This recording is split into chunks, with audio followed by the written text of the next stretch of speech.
نوێنەر و بەرپرسی کورد لە پارلەمان و دەسەڵاتی ئێران خزمەتە بەگەلی کورد یان شەرعیەتدان بە دەسەڵات سڵاوتان لەبێت و بەخێر بێن بۆ بەرنامەی ڕۆژەف.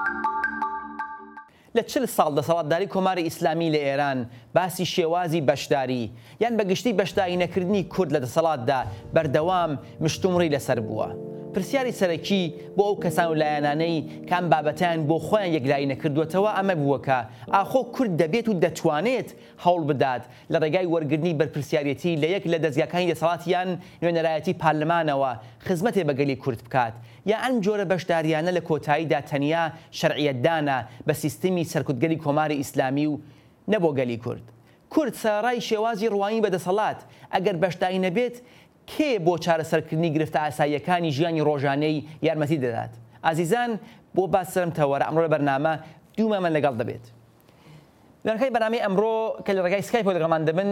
لە هەرێمی کوردستانەوە بریتین لە بەڕێزان ژیوار ڕەسوولی لێکۆڵەری سیاسی و ڕووناک فەتحی ئەندامی ناوەندی سیاسی حزب دموکراتی کوردستانی ئێران. بەخێرهاتنی هەردوومیان بەرامە دەکەم و لەسەر ئزنیان لەگەڵ کاک ژیوار دەست پێ دەکەین. لەگەڵ ئەوە کە ئاماژە بۆ بدەم کە هێشتا خات و ڕووناک وەرنەگیێ هەدانی بتوانین وەری بگرین. کاک ژیوار بەخێر بۆ بەرنامەکەمان. پرسیار سەرەتایەکە دێمە لای جەنابەت چەند پێ دوایە کە بەشداریکردنی کورد لە دەستگاکانی دەسەڵات لە ئێران و لەوانە لە پارلەماندا دەتوانێت بە جۆرێ لە خزمەتی ئامانجەکانی گەلی کورد یان تەنیا با بڵێن کۆمەککردن بە ژیانێکی ئاساییتر بۆ کورد لە ئێراندا بێت؟ کاک شاید ئەم کاتێ ئێوەش باش ئەوەی ڕاستی بێت بالەوە دەست پێ بکەین کە کۆماری ئیسلامی ئێران هەڵبژاردنێکی تەواو دەتوانێت بڵێن لە پرۆسەی دموکراسی لە هەڵبژاردننی کۆماری ئیسلامی ئێران زۆر سەقەتە. هەمومان باش دەزانین کە لەوێ هەڵبژاردن بە چەندین فیلتێردا تێدەپەڕێ کەمینە نەتەوەیی و مەسەبیەکان ناتوانن پۆستە باڵەکان بەدەستبێنن. هاوکات لە هەمووشی گرنگتر ئەوەیە کە ڕەدی سلاحیەتێکی بەرفرەوان هەیە لە هەڵبژاردنەکانی هەموو هەڵبژاردنەکان ئەگەر شۆڕای شاری لێ دەرکەین بەڵام لە پەرلەمان و لە سەر کۆماریدا کە بە هەموو شێوەیەک هەیە. ئەوەی بەڵام ئەوە هەموو بەو بەرچاوڕوونیانەی کە ئێمە هەمانە کە دەزانین کە کۆماری ئیسلامی ئێران سیستەمێکی سیاسی دیکتاتۆرە و بە شێوەیەک دەچێتە چوارچێوەی دیکتاتۆرێکی تەنانەت فاشیستیش. بەڵام پرسیار ئەوەیە کە لە کاتێکدا لە ڕۆژهەڵاتی کوردستانەوە لە ئێراندا زەمینەیەکی ئازادی دموکراسی ئایدیالی کە ئێمە دەمان هەوێ فراهەم نییە ئێمە لەو دۆخەدا دەبێت چی بکەین. بۆیە پێم وایە دەبێت ئێمە پێناسەیەکی دیکە لە سیاست بکەین. ئێمە دەبێت بە دوایی دەستکەوتی ممکن لە دۆخێکی نەخوازراو بین. ئێمە لەسەر ئەو باوەڕین کە لە کۆماری ئیسلامی ئێران بەگشتی و ڕۆژهەڵاتی کوردستان لە دۆخێکی نەخوازراودایە. بەڵام لەگەڵ ئەوەش دەبێت ئێمە دەریچەکان بدۆزینەوە بۆ ئەوە کە بتوانێت تێیدا سیاست بکەین. حتمەن هەڵبژاردنەکانی شۆڕای شا و دەریچەیەکی کراوەترە لەسەر بە هەڵبژاردنەکانی دیکە. بەڵام پەرلەمانی ئێرانیش دەیەدا هەڵبژاردن هەیە. ئەگەرچی هەڵبژاردن لە نێوان ئەو کەسانەیە کە کۆماری ئیسلامی ئێران سەلاحیەتی پەسەند کردوونە. ئەوەش مەرج نییە هەموو ئەو کەسانی کە سەلاحیەتیان پەسەند کرابێ زۆر جێگای متمانەی کۆماری ئیسلامی ئێران ببێتن. هەشن کە کوردوتەنی لە پیتیان دەرچوونە، هەشن کە دوای ئەوەی کە بەرپرسیارەتەکە دەگرنە ئەستۆ زۆرتر بە هەموو خەمی خەڵکەوەن. ئەمە لەلایەکی دیکەشەوە ئێمە دەبێت بزانین لە کۆماری ئیسلامی ئێراندا پەرلەمانتان ئەرکی چییە؟ پەرلەمانتان لە سیاسەتی کەلانی کۆماری ئیسلامی ئێران لەسەر پرسە سیاسەکان داناڕێژێت، بەڵکو بەشێک لە داخوازیە سنفی خزمەتگوزاریەکانی ئەم خەڵکە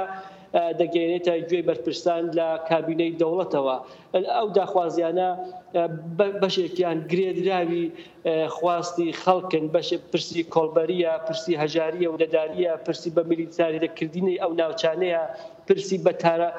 تاڵانکردنی دارستانەکانی ڕۆژهەڵاتە. ئەوانە پرسگەلێکن کە گرێدراون بە ژیانی خەڵکەوە. کەواتە ئەو پەرلەمانتارە کوردانی کە ئەگەر ناڕاستە و خۆش نوێنەری خەڵک بن کە دەبێت کە لەسەر ئەو باسانە قسە بکەن، لەسەر ئەو باسانە توند بن، لەسەر ئەو باسانە پێداگر بن، ئێمە دەبێت ئەمە بە فاڵێکی نیک بگرین فارسوتنی. ئێمە نابێت بە هیچ شێوەیەک فەزای سیاسی لە ڕۆژهەڵاتی کوردستان بکەینە فەزایەکی کە لە تاراوگەوە سیاست چۆن بڵێم بەپێی بەڕێکە لە حیزبە سیاسەکان لە تاراوگەیە لی دەڕوانن لە نێخۆشەوە لی بڕوانی. زۆر چاکە ئەوەی ممکنە دەبێت بکات. کاک ژیوار هەر لێرەدا بەخۆشیەوە خاتوڕناک گیراوە. خاتوڕناک لە کاک ژیوارم پرسی کە چەند ئەو بەشداریە پێویستە لەلایەنی کوردۆ لە دەسەڵاتدا لەوانە لە پارلەماندا یا هەر جێگەیە کە بە پرسیان پێ بدرێت. کاک ژیوار دەڵێت کە ناتوانین وەک لە دەرەوە دەڕوانە با بڵێن دەسەڵات لە ناویشە وا بکەن، خەڵک ناچارن بە شێوازێ بەشدار بن بۆ ئاسانکردنەوەی ژیان. بەڕای ئێوە چی؟ ئایا ئامادەبوونی گەلی کورد لە هەڵبژاردنەکاندا هەوڵدانی بۆ وەرگرتنی بەرپرسیارەتی هەوڵێکی گونجاو و دەبێت با بڵێن پێشوازی لێ بکرێ، یا گەلی کورد بە گشتی ئەبێ خۆی بپارێزێ لە بەشداربوون لە با بڵێن کایی سیاسی لە نێوخۆی دەسەڵاتی ئێراندا؟ بەڵێ بەسڵاو لە ئێوە بەرنامەکەتان هەروە میوانی دیکەی بەرنامەکەتان کاک شاهێدی بەڕێز لە پەیوەندی لەگەڵ خەبات و تێکۆشانی خەڵک لە ناوخۆ لە ناوخۆی ڕۆژهەڵاتی کوردستاندا ئەوەی کە وەکو هەوڵێکی مەدەنی لە هەموو بوارەکانی سیاسی، کۆمەڵایەتی، کولتوریە خەڵک لە ماوەی چەندەی ڕابردوودا تێکۆشانیان سەرەڕای سیستمێکی زاڵ و داسەپا و سەرەڕای ئەو هەمووە بربەستە، سەرەڕای ئەوەی کە سیستمێکە لەسەر بنەمایەکی تەواو ئیدۆلۆژیک کە هیچ پێوەرێکی نێونەتەوەیی لە بواری مافەکانی مرۆڤ بەگشتی مافی نەتەوەکان، مافی کەمینەکان، کەمینەی ئاینی، کەمینەی نەتەوەیی ڕەچاو ناکا. لەگەڵ ئەوەشدا ئەو هەوڵانەی کە هەبووە جێگای ڕێزە، بەڵام واقعیت ئەوەیە کە ئەگەر خوێندنەوەیکی واقعبینانەمان هەبێ بۆ دۆخی نەتەوەکانی ژێردەست لە ئێراندا و سیستمی سیاسی حاکم لە ئێراندا، هیچ ماهیەتێک لەو سیستمە لەو دەسەڵاتەدا نابینی کە خەڵک بتوانن لە ڕێگای هێمنانە، لە ڕێگای مەدەنی بە مافەکانیان بگەن یا لانی کەم لەباری ئابووریەوە بتوانن دۆخی خۆیان باشتر بکەن. کابوو ئەو فەزازاڵەی کە دەسەڵات بەهێزی سەرکۆت سەپاندوێتی لە ڕاستیدا خەڵک ناتوانێت لەو فەزایەدا نوێنەری ڕاستەقینەی خۆی هەڵبژێرێ، خاوەن گوتاری سیاسی خۆی بێ لەباری نەتەوەییەوە، لەباری کۆمەڵایەتی، لەباری فەرهەنگی. بۆیە لەگەڵ ئەوەی کە ئەو هەوڵانە چ لەباری ژینگە پارێزی بێ، چ لەباری کۆمەڵایەتی و کولتوری بێ، جێگای ڕێزن ئەو تێکۆشانانە، بەڵام واقعیت ئەوەیە لە سیستمێکی دووگم و داخراوی وەکو کۆماری ئیسلامیدا ئەو هەوڵانە ناتوانێت ئێمە بە مافەسەرێکیەکانمان بگەێنێت. خاتوڕناک ئەگەر بکە زۆر بە کورتی کەواتە جگە لەو چالاکیانەکە لە بواری ژینگە و با بڵێن کۆمەلگای مەدەنیدا ئامادەبوونەکان، ڕێکخراوەکان، هەڵسوراوەکان جگە لەوان لە دەسەڵاتدا چی؟ ئێوە وەک حیزب دیموکراتی کوردستانی ئێران پشتگیری لەوە دەکەن کە خەڵک خۆیان پاڵاوتە بکەن بۆ پارلەمان لەگەڵ ئەو با بڵێنەوەی کە ئەمانە جیا دەکرێنەوە ڕەنگە زۆر نەتوان ئازادانە قسە بکەن. ئێوە لەگەڵەوە هەنیانە کەواتە ئەگەر بۆ وێنە کەسێ ڕووبکاتێ ئێوە بڵێکەوە من گەرێکمە خۆم ناوی خۆم بنووسم بۆ هەڵبژاردنەکانی پارلەمان یا بەرپرسایەتیەکە لەو دایرەکە ئیشی تیا دەکەم بۆ وێنە مەسەلەن ئوستانداری، فەرمانداری، نازانم شارەداری بمە بەرپرس، ئێوە دەڵێن ئەم کارێکی گونجاوە یا لەگەڵی نین؟ ئێمە بەپێی هەلومەرج و شەرایەتێکە لە ڕۆژهەڵاتە هەبووە، ئەگەر پێمان وا بووە فەزاکە فەزایەک بووە تا ڕادەیەک توانیوێتی بە هەرحاڵ بۆ ماوەیەکی مەقتەعیش بێکراونەوەیەکی پێ و بێ بەخاتری بەرژەوەندیەکانی خەڵک بە تایبەتی لەباری ئابووریەوە هەڵوێستمان بۆ پشتیوانیمان کردووە بە جۆرێک. بەڵام لە ڕاستیدا هەروەک وتم ئێمە مافەنەتەوایەتیەکانی ئێمە لە وەکو نەتەوەی کورد بەتایبەت لە چوارچێوەی دەسەڵات و سیستمی کۆماری ئیسلامیدا مافێک نییە کە لە چوارچێوی ئوستاندارێکدا یان هێندێک پۆستی محەلیدا خۆلاسە بێتەوە. پرسی ئێمە پێش هەموو شتێک پرسێکی تەواونەتەوەیە لەگەڵ ئەوەی وتمان ئێمە پشتیوانیمان لەو هەوڵانە کردووە سرایەتی فەزایەکدا بە هەر حاڵ بچووکترین دەرێتان بۆ خەڵکیان بۆ نوێنەرانە پێک هاتووە پێمان وا بووە کە یارمەتی دەرە بە ڕوتی بەرەو پێشبردننی خەبات و باشترکردنی دۆخی ژیانی خەڵک بە هەرحاڵ لە هێندێک لە مەقطعەکاندا پشتیوانیمان کردووە. بەڵام هەروەک عەرزم کردی لە ماهیەت و دەسەڵاتی ئەو ساختارەدا ئێمە مەسەلەی مافی مرۆڤ مەسەلەی مافی نەتەوەیی و پرسەکانی دیکەی وەک بزوتنەوە کۆمەڵایەتیەکان بزوتنەوەی خوێندکاری بزوتنەوەی ژنان و باقی بزوتنەوەکانی دیکە لە چوارچێوەی ساختارێکی ئاوادا بە هەرحاڵ ئەزمون وامان پێ دەڵێ لەو چواردەیەدا ناتوانێت دۆخی خەڵک بەرەو باشی بەرێوە لەو زۆر چاکە کاک ژیوار ئەزام جەنابەت لەسەر و باوەڕێیت کە ئامادەبوونی کورد لە پارلەمان لە کۆتایی خۆی دەتوانێت بە جۆرێ خزمەت بکە ڕەنگە بە نەبە مافی نەتەوایەتی لانیکەم بە ژیانی ئاسایی ڕۆژانەی خەڵک بەڵام پرسیارەوەیە کە بە چه قیمەتێک ئەوانەی کە ڕەخنە دەگرن دەڵێن کە ئەو کوردەی کە ڕێگەی پێ دەدرێت بچێتە پارلەمانەوە لەو فیلتران ڕەت بوو بە مانای ئەوەیە کە وەک کوردی وتنی زۆر بەوان نزیکە و ناتوانێت خزمەت کا بە گەلەکەی خۆی و لەگەڵ ئەوە شەرعیەتی پێئەدا بە جۆرێک ڕوو بە میدیای جیهانی ڕوو بە دەرەوە ڕوو بە بیری گشتی دەڵێەوە تا کوردیش بەشدای دەسەڵاتە بۆ ئاڵێن کورد لە ئێران مافی نییە. ئەزانی کا شاهید یەکەم ئەوەیە کە ئێمە لە مێژوودا کەسانێکمان هەبووە کە لە تاران بەرپرسارەتیان هەبووە لە پەرلەماندا بوون یان لە ئەنجومەنی شۆڕادا بوون لەو کاتدا لە ئێران لە مەجلیسدا بوون بەڵام دوایی کە گەڕانەوە کوردستان دواتر کوردایەتیشان کردو و لە سێدارەش دراون و ئەوە لەگەڵ پێشەوا قازی محەممەد چونێتە سەر دارەوە جگە لەوەی لە دوای کۆماری کوردستانیشدا کۆمەڵێک بەرپرسمان هەبوو کە لە تاران بەرپرسارەتیان هەبووە دواتر گەڕانەوە کوردستان لە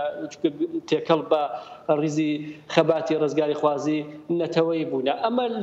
لەلایەکی دیکەشەوە من بڕێکش ئەولاتر دەڕۆم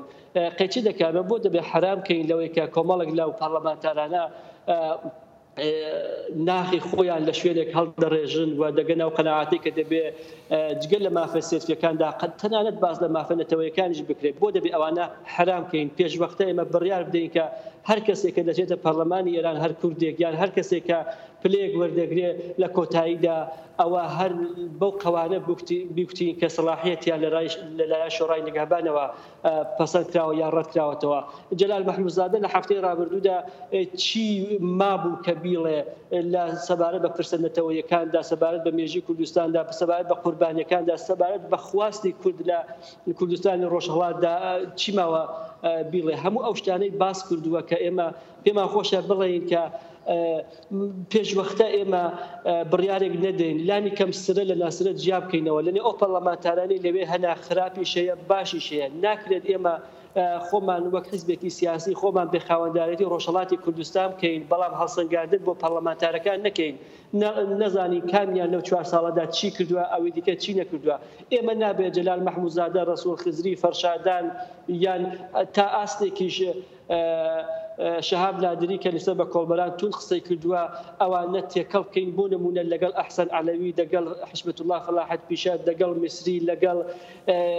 چزوان و قەسیم عوسمانی لەگەڵ عەبدولکەریمی حوسێن زادە من بۆیە نێو دێنم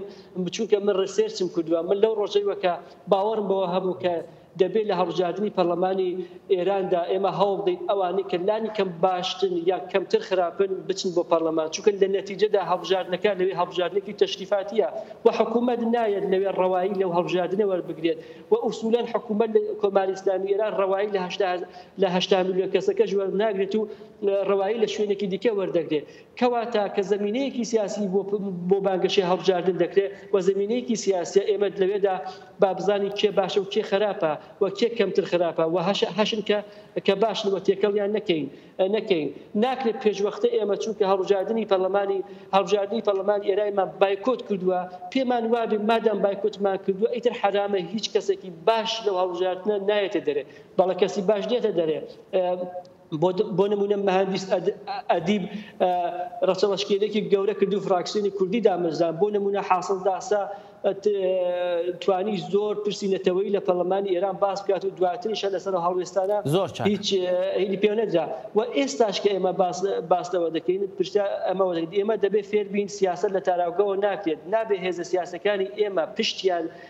کاتێک 57 و 59 جواب بوو کاتێک لە نێو خۆشدابوون هەمیشە ڕوحیان لە باشووری کوردستان بۆ هەر جەستەیان لێ بوو ئێمە دەبێت زمینەیەکی سیاسی خۆش بکەین کە هەمومان ڕوح و جەستەمان لە ڕۆژهەڵاتی کوردستان بێ و بتوانین لەوێ خەڵک لەگەڵ سیاست ئاشت بکەینەوە زۆر چاکە بابەتەکە ژیوان خات و ڕووناک لە وەڵامی ئەوەدا ئەگەر شتێکتان هەیە بەنسبەتی ئەو نکاتە کاک ژیاوتی بیفەرمون بەڵام پرسیارەکە ئەوەیە کە ئەگەر وەک کاک ژیوار دەڵێت هەندێک لە پارلەمانتارەکان لەوانتر باشترن دەتوانن هەندێک پرس کە گرینگە بۆ خەڵک بیهێنە ئاراولانی کەم لە ڕۆژەڤ بێتە ڕۆژەف و بە جۆرێک ڕێگەی پێ بدرێ ئەو قسانە شەرعەتی بێوتنەکەی لە ئێران دەلاین دەسەڵاتەوە بۆچی ئێوە وەک حزبێکی سیاسی پشتگیری ناکەن لەوە کە لانیکەمی سەکەوایە خەڵک بە شێوازێکی بەرچاو بەشدار بن کە ئەوەی کە ڕەنگە لەوانتر باشتر بێ دەنگ بنێەوە پارلەمانیا بۆ بەرپرسیارەتی یا هان بدەن لە ئەنگانی خۆتان هان بدەن کە لەو دایرە و دەستگا کە کارەکەن هەوڵدەن بدەن بەرپرس بۆەوە کە بتوانن خزمەت زیاتر بەگەلەکان بکەن. بەڵێ پێشم شتە پێم خۆشە لە پەیوەندی لەگەڵەوە بەهەرحاڵ بەخاوەنکردنی حیزبەکانی ڕۆژهەڵات بخۆیان بەخاوەنی ڕۆژهەڵات دەزانن ئەمە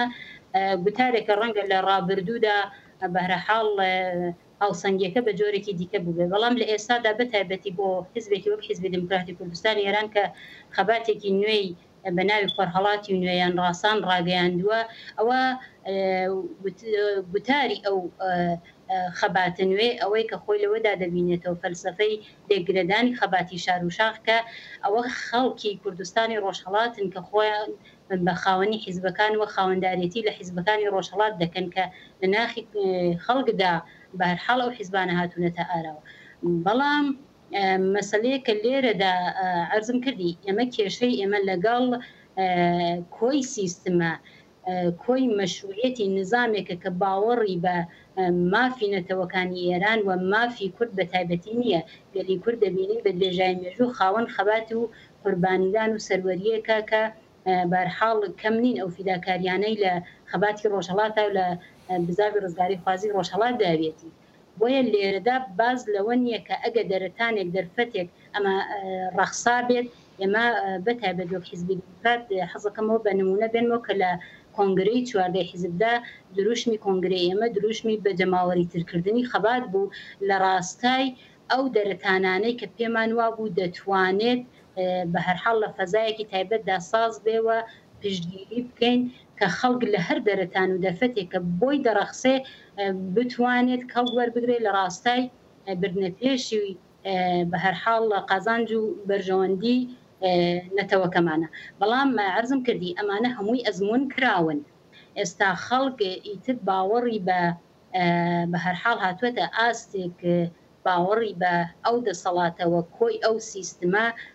نەماوە مەشروعیەتی ئەو دەسەڵاتی بە تەواوی بردەژێر پرسیار نمونەی ڕێپێوانەکانی بەفرەنباری پار ئەوەی بە ئێمە نیشاندا ئەو ناڕزایەتیانەی کە ڕۆژانە ئێمە شایدین لە ناو چین و توێژە جیاوازەکانی کۆمەڵگای ئێراندا دێتە ئاراوە بە تایبەتی خەباتی ژنان لەو ڕاستایەدا ناڕزایەتی دەربڕینەکان ژنان ئەمانە بە هەرحاڵ نیشانیدا کە کۆی ئەم سیستمە بە هەردوو باڵی محافزەکار و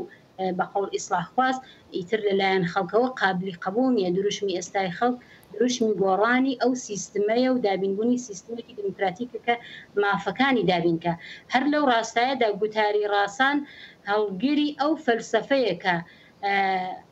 کۆمەلگا لە کاناڵیزەکردن بەرەو ڕێک خستن بەرێ واتە ئیدی ئەو سەردەمە بەسەر چووکە حیزبەکانی ڕۆژهەڵات یا حیزبی دموکرات گوتار بداوە خەڵک جێبەجێیکە بەڵکو ئەوە گوتار و پەیامی خەڵکە کە دەبێتە بەرنامەی حیزبەکان و پێشمەرگە و هێزی پێشمەرگە وەکو پشتیوانی ئەو گوتارە کە گوتارێکی سیاسی فەرهەنگی کۆمەڵایەتیە خۆی دەبینێتەوە کەواتە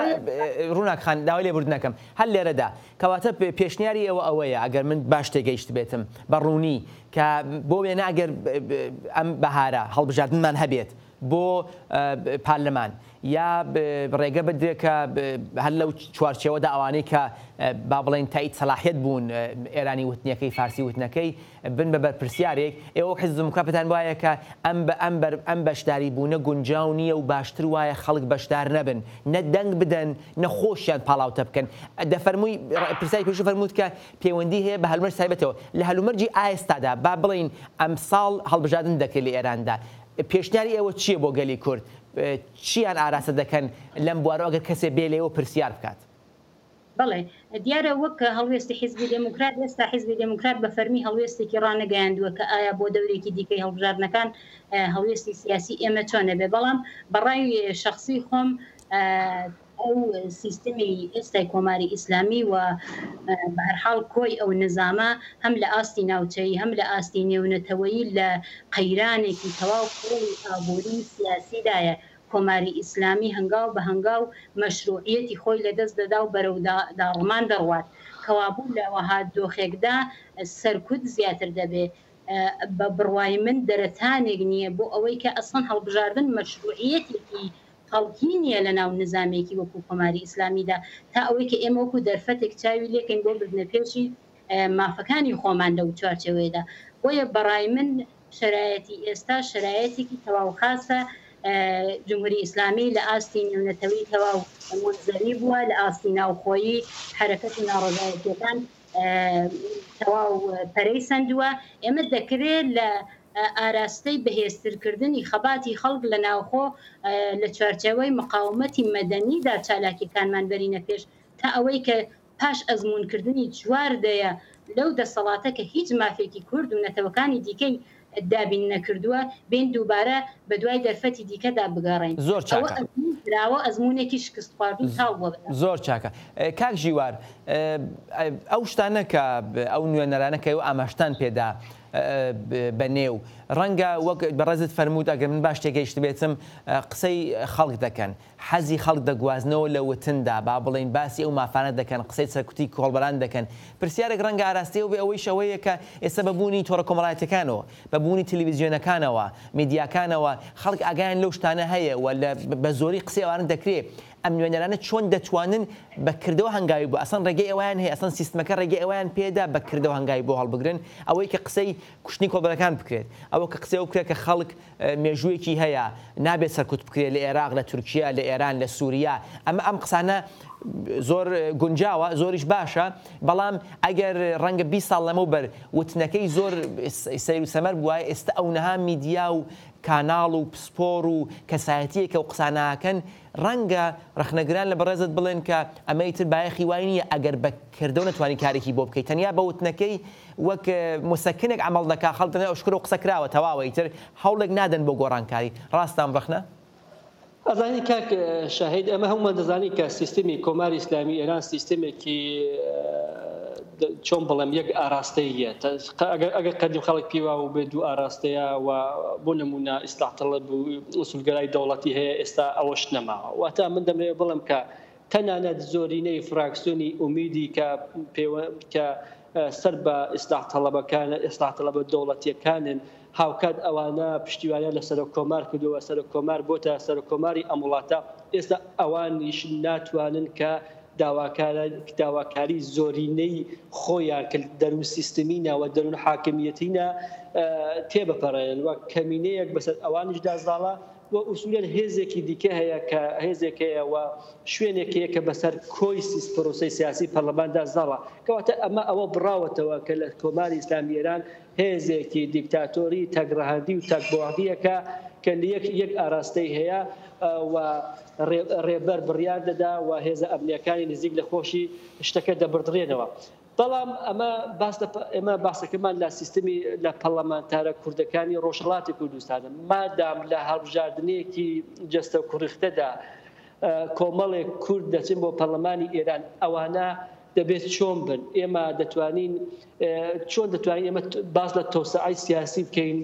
لە کاتێکدا نەتوانین هەڵسەنگاندنێک بۆ سێ چوار دانە پەرلەمانتار بکەین کە پێمان خۆش بێ پێمان ناخۆش بێ خەڵک دەنگی پێداون و بە دەنگی خەڵکەوە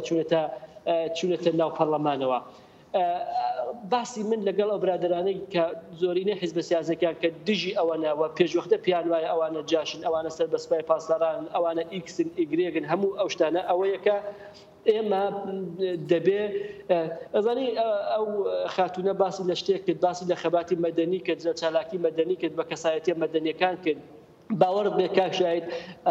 من خۆم دەتوانم بڵم زیاتر لە 10 ساڵە لەنێو ئەو بازدەیە داما پێشتر ئەو شتێککە بە پەرلەمانتارە کوردەکان دەوترا ئەو شتە بە چالاکانی مەدەنیش دەوترا ئەگەر ئەندامی یەکێک لە حیزبەکان نەبوو بێتن ئەو شتە بە نخبەیەکی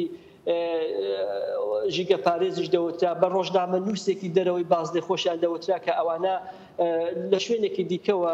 ئاو دەخۆنەوە بەڵام دواتر کە بوون بە ئەمری واقع ئێستا هەر کەسە و پەلەپەلێتی کە خاوەندانەتی لەو بزوتنەوانە دابکە هیچ یەک لەو خەباتە مەدەنیانەی کە لە ڕۆژهەڵاتی کوردستان لەدایک بوونە لە ئەنجومەنە ئەدەبیەکانەوە بگرە